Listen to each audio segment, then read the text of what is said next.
C'est un geste presque machinal que nous accomplissons au moins une fois par jour, brancher un câble pour recharger notre téléphone portable. L'association UFC Que Choisir nous invite à la prudence. Les tests qu'elle a réalisés montrent que la moitié de ces chargeurs ne seraient pas aux normes. Quels sont les risques? Valentin Després et Christophe Moutot ont enquêté. C'est un petit boîtier et un fil en apparence inoffensif. Pourtant, regardez cette vidéo d'information d'une association britannique.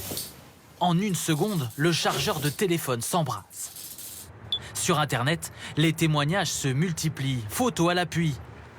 Dans son mensuel à paraître demain, cette association de consommateurs tire la sonnette d'alarme. Parmi les 20 chargeurs qu'elle a testés en laboratoire, plus de la moitié ne respectent pas les normes européennes de sécurité.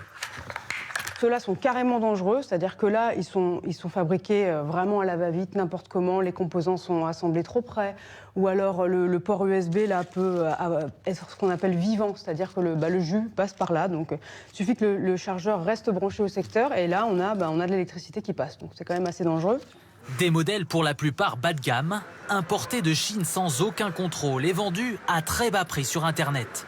En rayon, certains clients sont particulièrement méfiants. Quand il faut changer, j'achète la marque de mon téléphone. Je regarde qu'il y ait bien le CE, le logo, que ce soit aux normes européennes, notamment pour les questions de sécurité, pour éviter les incendies. Il faut aussi, selon ce représentant des pompiers, éviter de charger son téléphone toute la nuit, notamment dans la chambre à coucher. Il va y avoir aussi une mauvaise utilisation, par exemple les poser tout simplement sur des couvertures ou sur des textiles qui à un moment donné vont être ressources de chaleur et ce qui va prendre un incendie possible. Privilégiez aussi plusieurs recharges de courte durée plutôt qu'un cycle complet et évitez de laisser votre chargeur branché lorsque vous ne l'utilisez pas.